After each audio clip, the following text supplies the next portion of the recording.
7 de maio de 2018.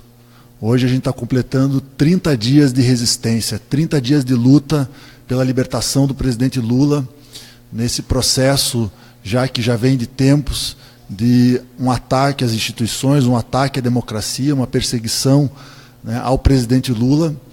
Então a gente está aqui reunidos no Democracia em Rede, um programa articulado e organizado pelos movimentos sociais, por organizações da mídia livre. São aí diversas organizações que têm feito essas transmissões, feito os debates, para que a gente possa dialogar com as pessoas sobre esse processo. Isso tudo faz parte da articulação da Vigília Lula Livre, que está acontecendo aqui em Curitiba, né, a capital. Ficha limpa é um exemplo desse discurso, porque é uma lei que não passa pelo critério de constitucionalidade, vai esbarrar no controle de convencionalidade, mas todo mundo aplaudiu. Não todo mundo, mas boa parte dos brasileiros e também da inteligência, da academia, inclusive, aplaudiu a Lei Ficha Limpa. Com a Lei Ficha Limpa, a gente começou a permitir que alguém deixasse ou não pudesse concorrer validamente a uma eleição sem trânsito em julgado, né? Então, houve até uma discussão no Supremo Tribunal Federal sobre isso, e decidiu-se que sim, que era possível que alguém fosse impedido de concorrer sem que a decisão transitar de julgado. Aliás, essa mesma lei fala que não precisa nem de decisão judicial. Eventualmente, alguém que foi excluído da sua categoria profissional, por exemplo, eu, excluída da OAB, em um processo ético, disciplinar, posso ser impedida de validamente concorrer às eleições, não de me registrar candidato, que eu imagino que isso também vai ser objeto de pergunta. Eu posso fazer a campanha, mas a minha eleição pode ser afastada, pode ser anulada por conta de uma decisão de um órgão de classe. Me parece que aí foi o cavalo de Troia, pelo menos a partir da minha leitura, da democracia brasileira.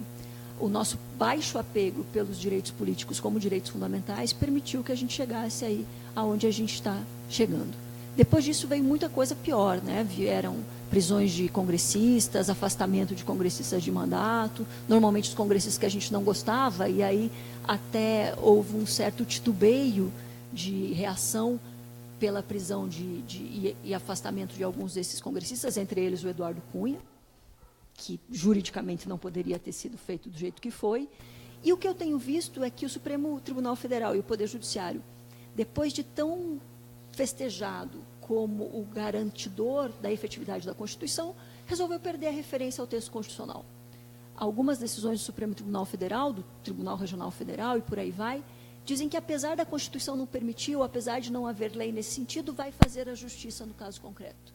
E aí, nesse ponto, a gente tem o Poder Judiciário praticando a desobediência civil, né? Então, há um questionamento se aqui, na vigília, está sendo feita a desobediência civil ou direito de resistência. Eu digo que, na verdade, quem está fazendo isso é o Poder Judiciário quando deixa de aplicar o direito para aplicar a sua própria concepção de moralidade. Boa tarde a todas e todos. Desirê, a minha pergunta é um pouco no seguinte sentido. Em alguma medida, hoje, o que eu vejo em alguns espaços de discussão, especialmente quando a gente está discutindo com pessoas que têm uma visão política diferente da nossa, é que há uma discordância, inclusive, sobre fatos políticos. E, em relação ao direito, algumas pessoas vão alegar que é tudo uma questão de interpretação. E como se não houvesse uma jurisprudência ou uma história, né, de como isso vem sendo interpretado. Então, eu queria que você resgatasse um pouco no que essa situação que a gente vive hoje de desrespeito a direitos políticos e, às vezes, até direitos humanos, quando você nega, por exemplo, o direito de visita, né, ao Lula aqui, desde que ele está preso aqui na Justiça Federal, no que isso se diferencia, né, no que isso é diferente de outros momentos que vivemos no Brasil. Assim. Deixa eu pegar um gancho e colocar mais um elemento sobre a tua pergunta, que é que muitas vezes o direito é tratado como uma coisa meramente técnica e que o Supremo Tribunal, os juízes, enfim, agem de forma estritamente técnica e é a técnica que está sendo implementada. E que isso não tem a ver com a política, né? Eu acho que dá para trazer mais esse elemento junto aí na tua... A A gente meio que largou essa ficção, até porque houve um movimento para que os juízes não fossem mais apenas os boca da lei, os que só decidissem tecnicamente. Logo depois, um pouquinho antes até da Constituição de 88, houve uma série de movimentos, como, por exemplo, o movimento do direito alternativo, que dizia que o juiz tinha que completar o comando legal, o comando constitucional, com exigências de justiça. O que a gente não imaginava, naquele momento, é que, de repente, eles iam simplesmente se apartar, se afastar totalmente da lei. E um exemplo aqui, pela provocação da Raquel, eu vou trazer. Vamos discutir um pouco o chamado impeachment da presidenta. Todo mundo sabe que não houve crime de responsabilidade, né? Não há... Existe uma lei que trata de crime de responsabilidade com uma série de previsões. E o que nós vimos, pelos votos dos deputados, depois dos senadores, e mesmo pelas falas dos advogados, dos agentes que se envolveram aí nesse processo, é que ela estaria sendo afastada pelo conjunto da obra, ou pela situação econômica, ou pela baixa legitimidade de acordo com a pouca diferença nas eleições. Nada disso está na lei. Mas o Supremo Tribunal Federal, naquele momento, dizia que não podia se meter nisso, porque, afinal de contas, o que a Constituição falava em crime de responsabilidade não era exatamente crime. E aí voltamos à questão da interpretação do direito. No entanto, o que o Supremo Tribunal fez com todas as constituições estaduais que determinavam elementos diferentes para o impeachment de governadores? Diz que não podia. Não podia por quê? Porque a Constituição diz que só cabe à União legislar sobre direito criminal. Ou seja, se só a União cabe legislar sobre direito criminal e todas as constituições estão erradas, é porque impeachment é ligado a crime. Então, parece meio self-service. Para não permitir que as constituições estaduais dissessem quando um governador pode ou não pode ser afastado, é crime. E aí só a Lei 1079 pode dar conta disso. Para o STF verificar a existência do que a gente chama juridicamente de tipicidade, ou seja, do preenchimento do conteúdo legal pela conduta praticada por quem está sendo acusado, aí não é crime. E aí a gente vê como não é só a interpretação. Vai muito além da interpretação. Há uma decisão política de quando aplicar uma categoria e de quando aplicar outra categoria. Isso aconteceu também no trânsito em julgado. A Constituição é clara, ninguém será considerado culpado até o trânsito em julgado da sentença penal condenatória. E a gente viu nos habeas corpus julgados recentemente, principalmente o habeas corpus do Lula, 22 de março e 5 de abril, se não me engano, como isso foi tirado de consideração, dizendo que haveria a possibilidade da consideração crescente da culpabilidade. Isso não está escrito. Não há espaço para a interpretação. Então, o STF tem feito mutação constitucional, ignorando, inclusive, os limites semânticos, como que eu posso explicar isso? O que cabe na norma, o que cabe na interpretação. Né? Ninguém será considerado culpado. Se não é considerado culpado, como é que vai começar a cumprir pena? Não existe essa possibilidade. O que é diferente de uma prisão cautelar, de uma prisão preventiva, que daí tem outros requisitos. Agora, começar a cumprir pena, como é que vão devolver esses 30 dias para o Lula depois, se decidirem que não era o caso dele estar preso? Se decidirem anular o processo? Como é que eu posso voltar atrás numa execução provisória de pena privativa de liberdade? É preciso dizer, no entanto, que eles já estavam decidindo dessa forma antes mesmo da questão do presidente Lula. O que se presumia, ou se esperava, é que, com tal repercussão, eles se apegassem novamente ao texto constitucional. Há duas ações que estão querendo provocar isso, né? A ação declaratória de constitucionalidade, que quer fazer com que o Supremo diga que não pode execução provisória de pena privativa de liberdade antes do trânsito do julgado, o que faria que o presidente fosse solto imediatamente. Desirê, tentando traduzir isso um pouco, e para que as pessoas também entendam o que isso pode significar em termos reais do seu cotidiano, né? Se a justiça, eu imagino que a própria categoria dos juízes e de quem trabalha com questões relacionadas ao direito também sinta essa instabilidade. A partir do momento em que o próprio STF passa a ter uma leitura que não é a usual, uma liberdade de interpretação, digamos, bastante considerável, assim, não, com limites alargados do que vinha sendo considerado, como isso pode se reverberar para outros direitos, né? Se na situação uma situação como a do Lula, de um presidente, ex-presidente da República, que está tendo toda uma observação internacional desse caso, a imprensa está em cima cotidianamente, você tem toda uma movimentação de setores da sociedade contrárias a isso. Como cidadão, no que isso pode afetar o cidadão comum no seu dia a dia também, né? Essa insegurança, essa indeterminação de quais são os limites jurídicos, porque eu acho que às vezes isso fica como uma discussão das grandes figuras políticas, e você precisa ser muito assertivo na punição para dar o exemplo, e talvez o que esteja ocorrendo seja justamente o contrário, né? Como disse o João, uma erosão até de outros direitos e de liberdades individuais. Me parece que todo cidadão deve estar assustado com essa ameaça ao Estado de Direito. A gente costumava dizer que o estado de exceção já estava em alguns lugares na sociedade, né? As periferias já conviviam com uma falta de aplicação dos direitos fundamentais, os negros, e, em alguma medida, as mulheres também, né? Com uma ameaça cada vez mais crescente à nossa autonomia, mas, de repente, isso virou a regra, né? Hoje, a gente tem o estado de exceção vigorando aí tranquilamente, com juízes sem o menor constrangimento de dizer que vão aplicar uma medida, embora a Constituição não permita. Um deles chegou a dizer: embora a Constituição não diga que eu possa fazer isso, e, portanto, me negue a possibilidade, ela acena vividamente nesse sentido. O que isso significa? Ou seja, ele reconhece que ele não tem espaço para tomar aquela decisão, mas justifica, em nome da moralidade, da proteção da sociedade,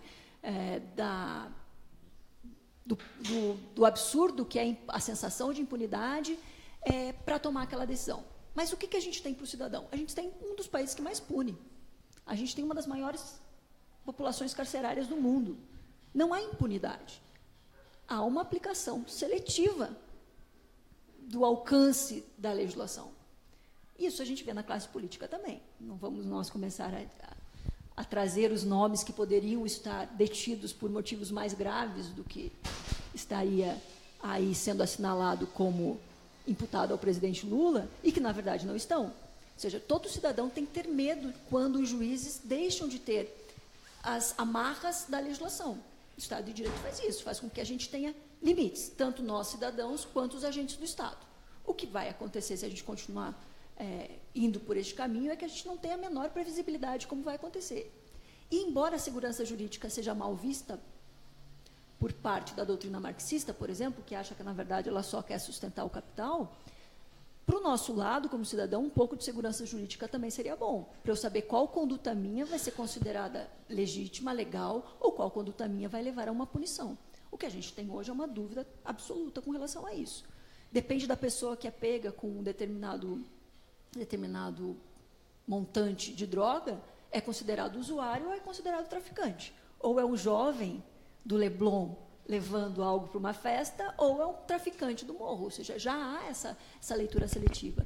O que talvez o grande desafio hoje, primeiro, seja levar a Constituição para os cidadãos, que a gente não argumenta constitucionalmente. Talvez a gente tenha uma dificuldade. A Constituição é escrita numa linguagem meio complicada, a gente que se forma em direito acaba adquirindo essa linguagem, então a gente não consegue explicar de maneira que as pessoas entendam, mas é preciso se apropriar da Constituição para usar pela cidadania a Constituição como uma arma. E torcer para que isso faça sentido ainda, porque eu confesso a vocês que, como professora de Direito Constitucional e Eleitoral, às vezes eu me pego imaginando que eu estou ensinando ficção científica, né? Porque, na verdade, pouca coisa resta aí do que a gente entendia como categoria válida no nosso campo de estudo. A gente, na prévia aqui desse bate-papo, aqui, a gente estava conversando sobre o processo do impeachment da presidenta e, né, um eventual fator da misoginia como parte desse processo de proporcionar o ambiente político para o impeachment, né? Então, trazendo um pouco desse debate, eu acho que era importante a gente dialogar sobre a questão, né, do machismo e da misoginia, né, nesse processo que a gente está vivendo, né? Me parece que o ataque à presidenta veio de muitos lugares. Não é só um ataque de gênero. É um ataque de classe, é um ataque de visão de mundo, é um ataque de quem perdeu várias eleições e achou que não era mais hora de de esperar legitimamente a alternância de poder, mas eu reconheço ali uma pitada bastante dramática de misoginia. É só nós lembrarmos os infames adesivos nos carros, né, com a presidenta ali no tanque de combustível por conta do preço da gasolina. A gasolina está muito mais cara hoje, ou seja, há um descontrole muito maior em relação aos preços, e você não vê isso em relação ao presidente. E eu chamo o presidente como chamaria de presidente Costa e Silva, não tem nada a ver com a sua legitimidade, é simplesmente o cargo que, de uma maneira ou outra, melhor dizendo, de outra maneira, ele ocupa hoje, né? Então, você não vê isso, você não vê a cara do presidente, ou melhor, o presidente em uma postura vexatória por conta do preço da gasolina. E não foi só a presidenta vítima de ataques misóginos, toda mulher na política sofre isso, inclusive mulheres da direita. Ou seja, inclusive mulheres que fazem campanhas eleitorais com pautas afastadas da justiça social, mas defendendo o liberalismo econômico, muitas vezes sofrem de maneira evidente ataques em relação à figura feminina. Mais ou menos dizendo, mulher, o seu lugar na política é o primeiro damismo, que mais ou menos o que rolou com a posse do vice-presidente que usurpou o cargo e colocou a sua mulher como o exemplo de primeira-dama e depois ecoado por parte da imprensa tradicional. Então, há um elemento de misoginia. Se vocês lembrarem a capa da presidenta raivosa, dizendo que era uma histérica e tal, e depois a capa com o então treinador da seleção brasileira, com o Dunga, com a mesma cara raivosa, dizendo isso sim que é líder, porque tem que ter energia, tem que saber comandar. Ou seja, todas as características femininas são vistas como negativas para a política. E quando uma mulher acaba demonstrando alguma dessas características masculinas, que são bem vistas pela política, ainda assim ela é descaracterizada, dizendo que, na verdade, ela é uma doida, que onde é que está um homem para controlar essa mulher, quem deu esse remédio, por aí vai. Então, eu vejo um tanto de misoginia neste processo de destituição. E há um livro da UNB que faz várias entrevistas e que trata disso, se chama Misoginia, Mídia e Golpe, que vai falar também do papel da imprensa na desconstrução da figura da presidenta, né, com comentários sobre a sua roupa, sobre a sua vida sexual, etc. Coisas que a gente não veria jamais se a gente estivesse falando de um homem aí como candidato ou como exercente do posto de poder. Então, é um problema no golpe, é um problema na destituição, mas é um problema cotidiano para as mulheres na política, né? Infelizmente, é uma luta que todas as mulheres vão ter que fazer para dizer que sim, o lugar de mulher é na política, ou onde ela quiser. Você, né, abordando a temática, você acabou trazendo também o debate da imprensa, né? Eu acho que também é uma questão que a gente não pode descolar da própria atuação jurídica, né? Porque se coloca todo esse processo interpretativo e a forma como o judiciário interpreta a Constituição, usa a Constituição, né, para defender as suas eventuais teses, mas o que a gente vê, percebe também, né, e aí eu queria te questionar, né, o papel que a imprensa tem de sustentar e de até formar a própria opinião e pressionar o judiciário para que o judiciário, né, se sinta à vontade para defender esse conjunto de teses que a gente está vendo, né? Aí eu tenho duas coisas para falar, João. Primeiro, que alguns editoriais de os grandes jornais deste país, que começaram a se produzir ali em 2015, 2016, 2017, eram muito parecidos com os jornais de 62, de 63, até do início de 64, ou seja, a gramática é a mesma. Estamos num mar de lama, é preciso moralizar o país, é preciso que venha novas pessoas para dar conta disso, ou seja, a gente já conhece. Né? Quem estudou um pouco de história do Brasil sabe que essa bola já está sendo cantada faz tempo. E que os jornais, na verdade, pelo menos a mídia tradicional, não tem muito apreço por valores democráticos. Né? Isso é visto. Não só pelos editoriais, e eu acho que aqui em Curitiba talvez a gente tenha o maior exemplo disso, que é uma mídia sem o menor pudor de demonstrar a pouca aptidão para viver democraticamente, mas também para além disso. E faz isso também quando vai fazer o que chama de jornalismo, quando dá mais ênfase a uma opinião do que a outra, quando até enquadra em uma foto, né, de maneira complicada, o presidente Lula com um monte de dinheiro que, na verdade, estava na casa de um opositor. Quer dizer, eu estou meio confusa depois da destituição da presidenta, porque quem ganhou a eleição é chamado de oposição, né, e quem perdeu a eleição é chamado de situação, então, às vezes, eu me confundo.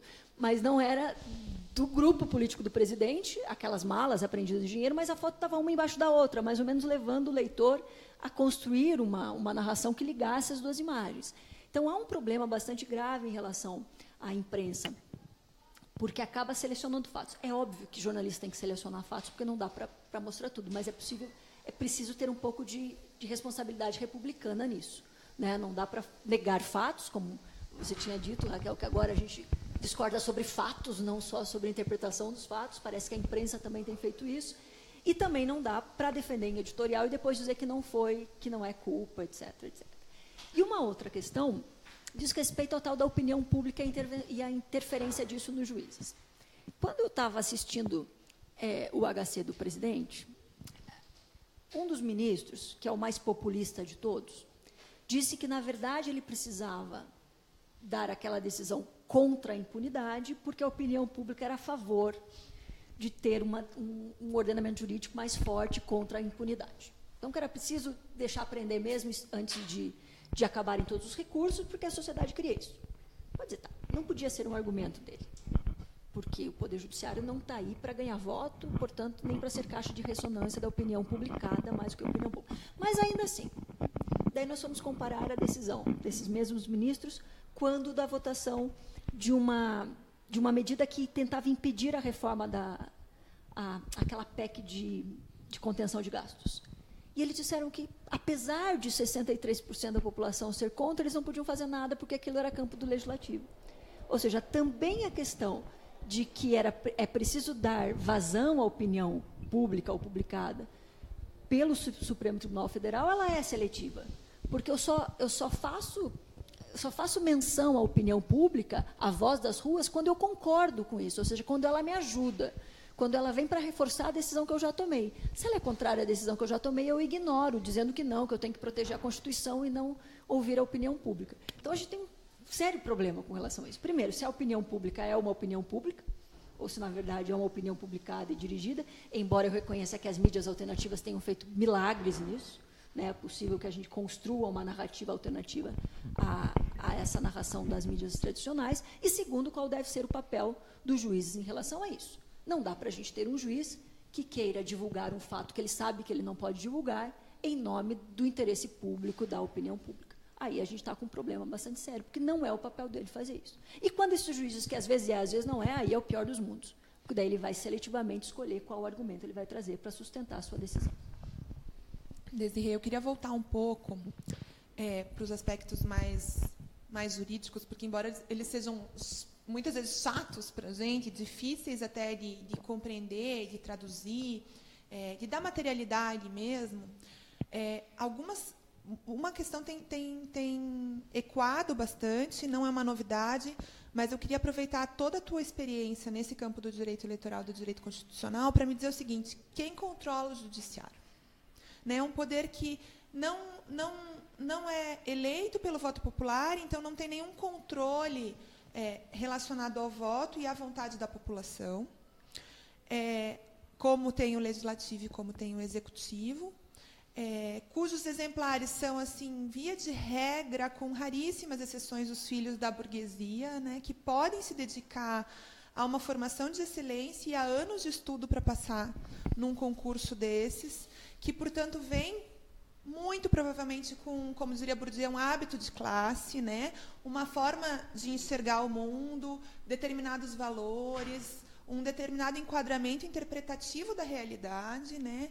E essas pessoas estão lá com uma autonomia não só dentro, nos postos de juiz, mas também nos postos do Ministério Público, que também é uma organização que, por muito tempo, a própria esquerda fortaleceu o Ministério Público, né? Ele está com a autonomia que está na Constituição, até onde eu entendo, por uma disputa e uma briga comprada pela esquerda, por movimentos do campo da esquerda, né? A gente lutou por isso, entendendo que isso nos daria muitas seguranças. E hoje a gente está vendo o Ministério Público como um pivô importante desse enfraquecimento das instituições, né? Esse derretimento das instituições.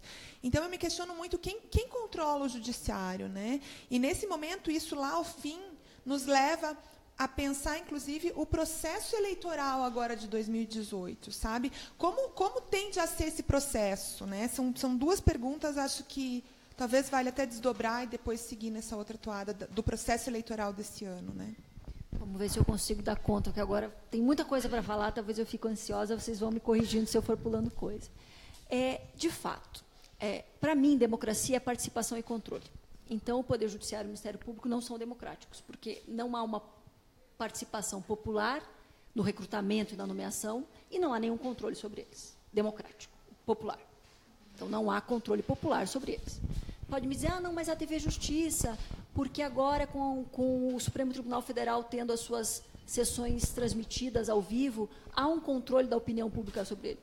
Não parece estar havendo.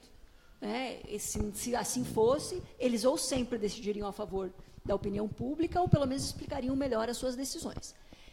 Então, há um problema de déficit democrático no funcionamento do Poder Judiciário e do Ministério Público. Mas isso não é um problema do sistema. Se a gente for pensar na organização dos poderes, é preciso que ele seja assim, exatamente para ele ficar imune às paixões populares. Ele é pensado para não ser democrático, para não ser controlado, para conseguir aplicar a lei independentemente das paixões políticas ou da opinião majoritária naquele momento. Qual que é o problema do nosso Poder Judiciário? E aí eu acho que você foi na mosca.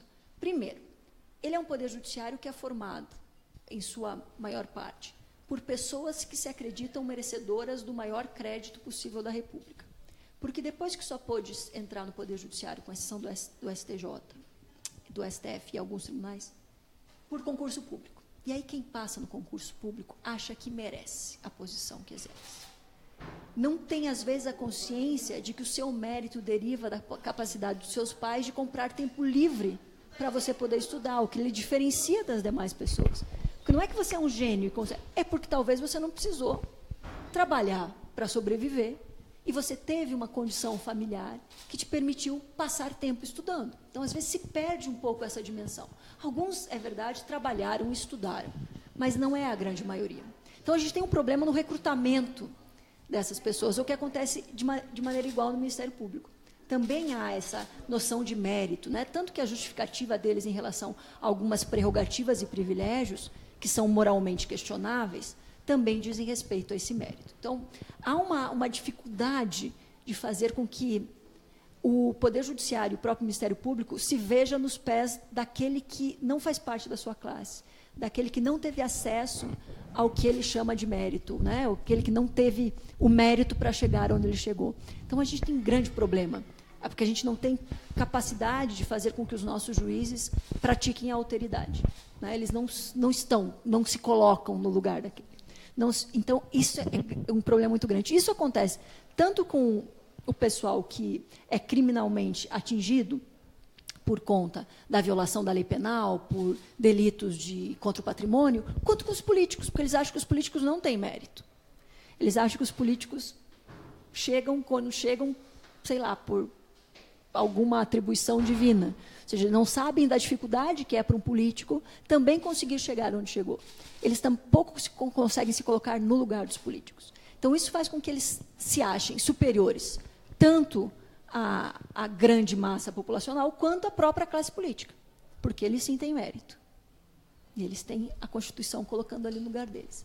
E o Ministério Público, sem dúvida, foi fortalecido por uma leitura de esquerda, ou pelo menos de centro-esquerda, na Constituinte, que quis tirá-los do Poder Executivo e falar, não, vocês são defensores da sociedade.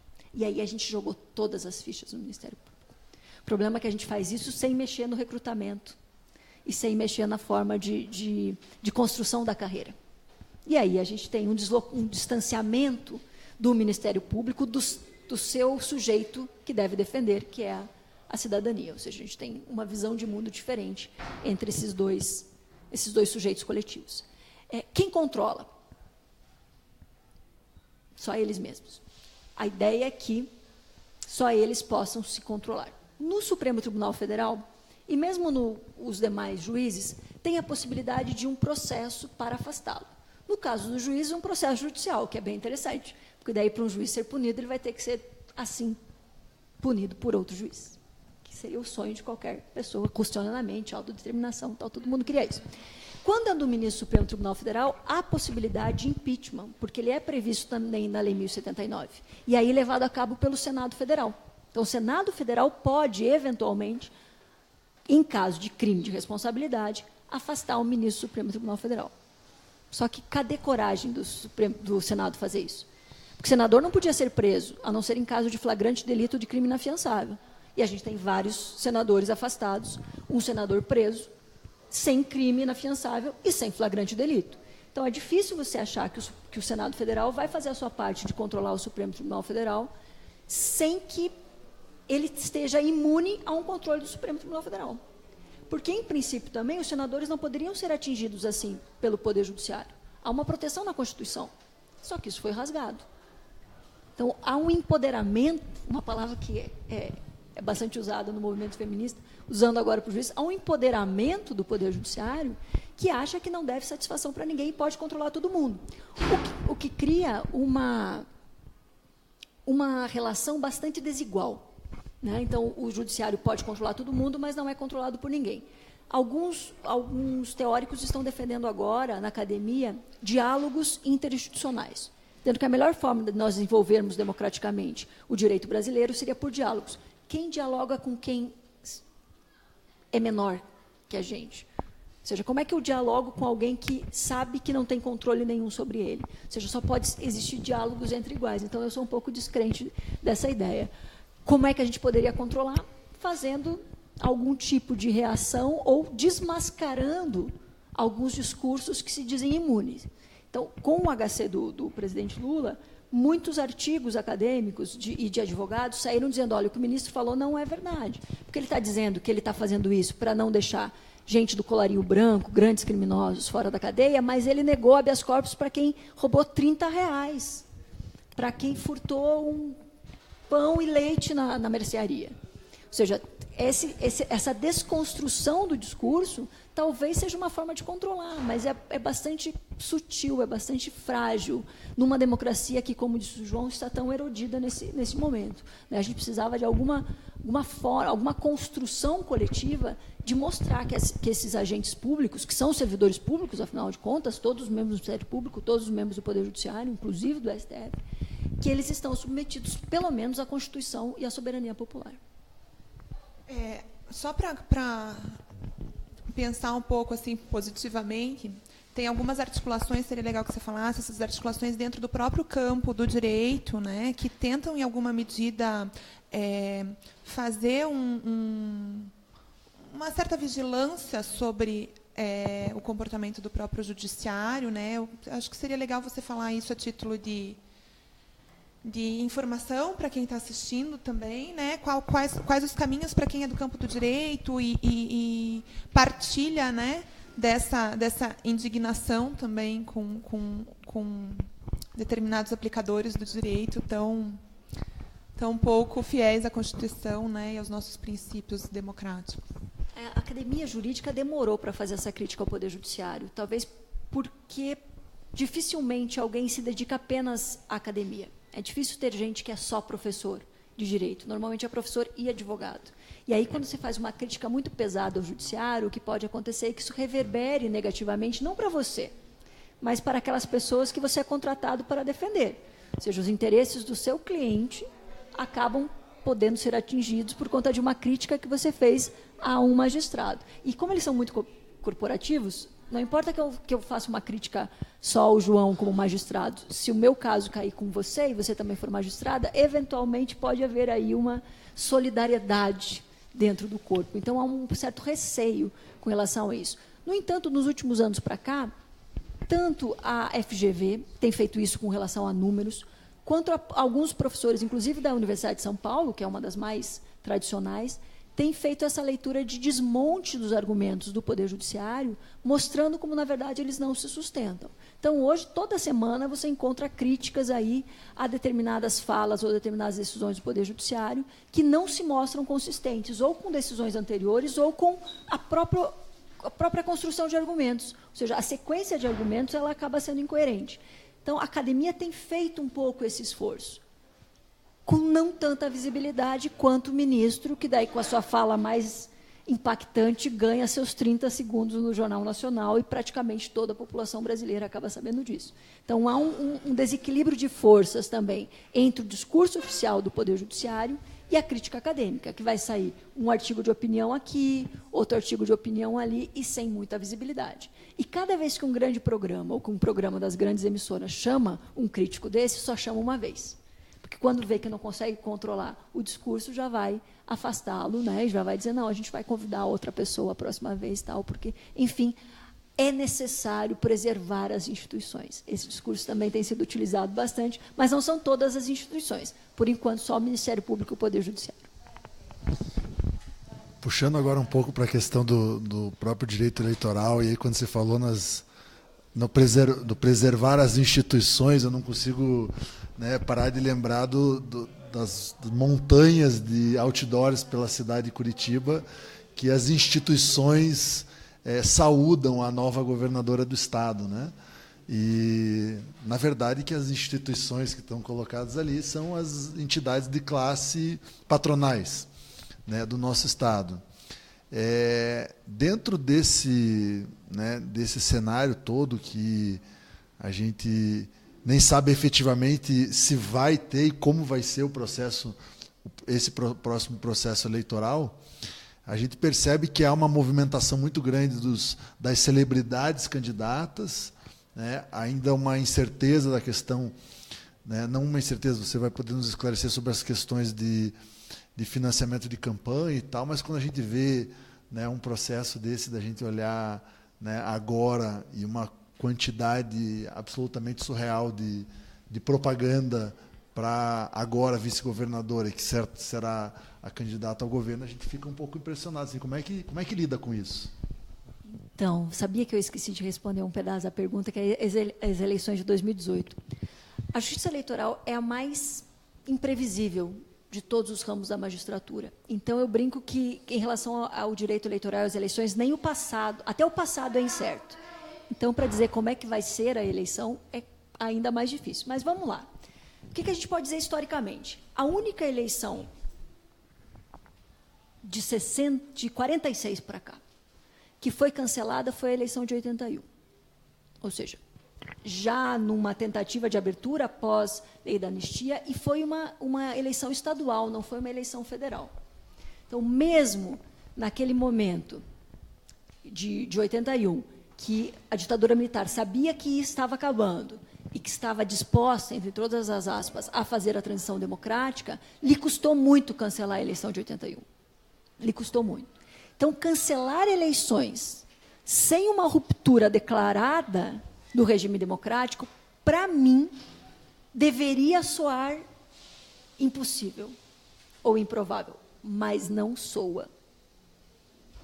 Porque as pesquisas eleitorais estão mostrando que, enfim, há um acirramento cada vez mais forte.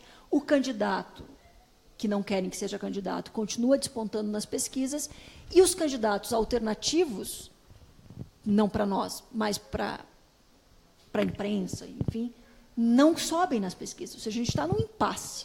Não num impasse democrático, mas num impasse de futuro. Tá? Se a gente tiver eleição, quem que vai se eleger? Então, essa nunca foi tão incerta assim a eleição, o resultado da eleição.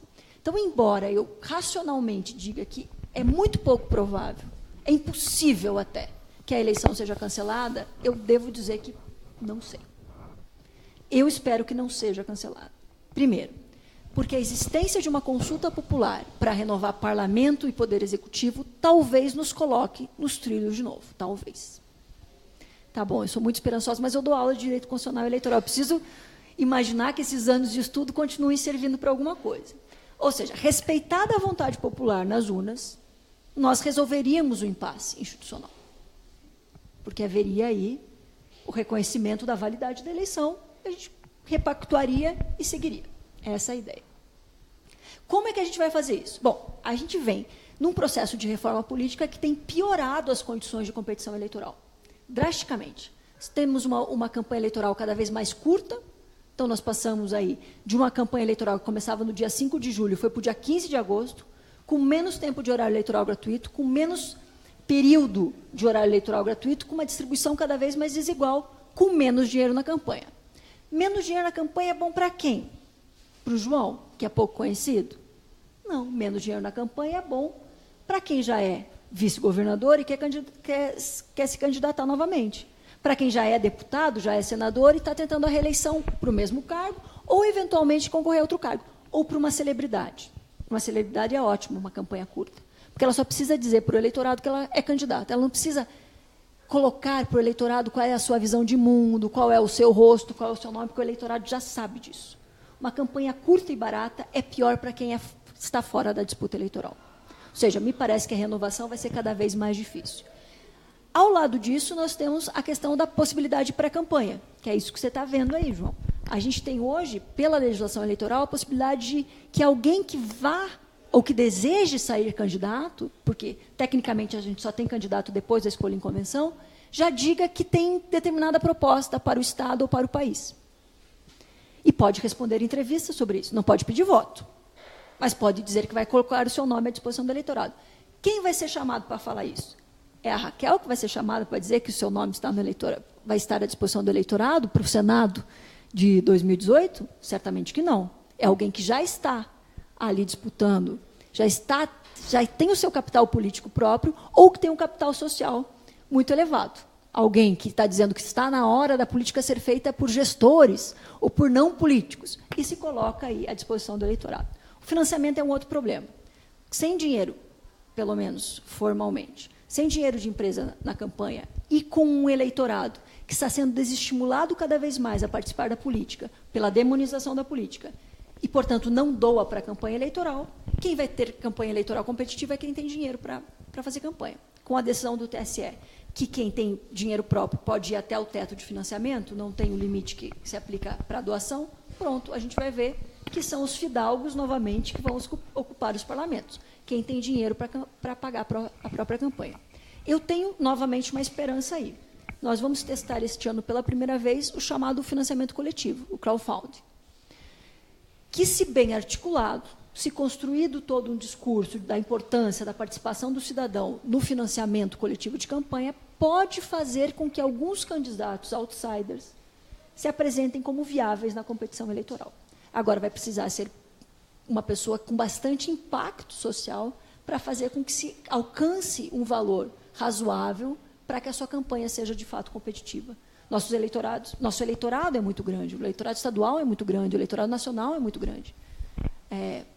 Se acreditou uma época que a gente poderia fazer isso pela internet, gratuitamente, mas na internet continua tendo ricos e pobres. Né? E também não é tão fácil assim atingir todo mundo.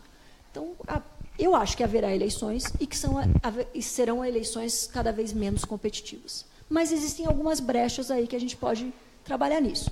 Primeiro, dando espaço para quem a gente sabe que vai ser candidato e que não vai ser convidado pelas grandes redes para dar essa notícia ao eleitorado e também participando do financiamento coletivo para as campanhas eleitorais. Acho que a gente vai chegando no fim. Eu estava olhando o horário aqui, a gente já está chegando aí próximo de 1 hora de conversa. Então, queria convidar aí a Eneida e a própria Raquel para fazerem suas considerações finais aí para os nossos web telespectadores. Eu vou só aproveitar bem rapidinho uma deixa que você deu. Acho que fica até uma dica para a gente de programa aqui no Democracia em Rede, chamar os nossos possíveis pré-candidatos de esquerda para um debate. Eu acho que isso podia ser um programa bem bacana, se não no nosso tradicional horário das 14 horas, num horário especial, mas eu acho que isso pode ser uma ideia bacana, né? E dizer que é sempre muito bom conversar com você. né? Agradecer, embora eu esteja aqui como entrevistada, né? Agradecer também a oportunidade de dialogar contigo. Acho que sempre traz elementos importantes para a gente pensar, especialmente esse cenário de perda de direitos mesmo e de fragilidade da nossa democracia, mas também pensar as brechas e quais são um pouco os nossos caminhos como resistência nesse dia aí simbólico em que a gente completa 30 dias de uma vigília que tem dado um exemplo muito importante, mas que, infelizmente, eu acho que ninguém queria estar fazendo parte desse momento histórico, né? Mas já que ele está aí, estamos aqui com Democracia em Rede, com bravos lutadores, defensores da democracia, e é isso, minha consideração é um agradecimento. Eu que agradeço estar aqui conversando com vocês. Tem várias frentes sendo lutadas, né? O Instituto Lawfare, que é formado pelo Rafael Valim, pela Valesca Martins e pelo Cristiano Martins, que são os advogados do presidente Lula, tem demonstrado a fragilidade do processo, já tem feito eventos para discutir isso, seria interessante acompanhar essa discussão, as publicações que têm sido feitas em relação a isso. E eu devo dizer para vocês que, embora eu saiba que a gente está num momento complicado, é neste momento que nasce, de fato, a força da resistência. A gente tem instrumentos para lutar contra isso. E aí, me apegando ao meu campo, né, porque é difícil a gente abrir mão de tanto tempo de estudo, eu acredito que o direito tem algumas saídas. Então, e aí os advogados, o presidente tem atuado bem nisso, embora acabem, eventualmente, parando no Supremo Tribunal Federal, sabendo, no entanto, que eles podem chegar até a Comissão Interamericana de Direitos Humanos. Ou seja, há caminhos jurídicos para isso. Há caminhos jurídicos para nós também, pela resistência, pela defesa dos nossos direitos, articulando assessorias populares para defender as pessoas que forem admoestadas na sua liberdade de expressão, na sua liberdade de manifestação. O direito também vai servir para isso, mas a política é a grande saída, né? Não só não abandonando o direito, porque me custa muito, talvez esse apego não seja compartilhado por grande parte de vocês, mas a mim custa muito, mas a política é uma grande saída.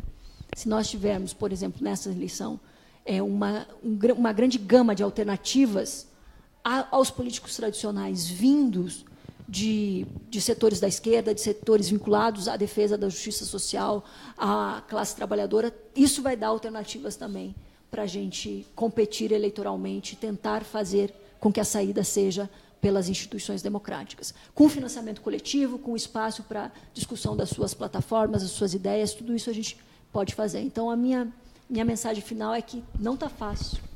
Talvez a gente esteja num momento mais complicado da nossa democracia após 88, mas é um momento também de criatividade, de luta, e de mostrar que a gente sabe fazer a hora e sabe fazer acontecer, e estamos aí para fazer a saída, seja pelo direito, seja pela política, jogando o corpo na luta ou ajudando quem tem coragem para fazer a batalha. Muito obrigado por esse espaço. Obrigado, Desirê.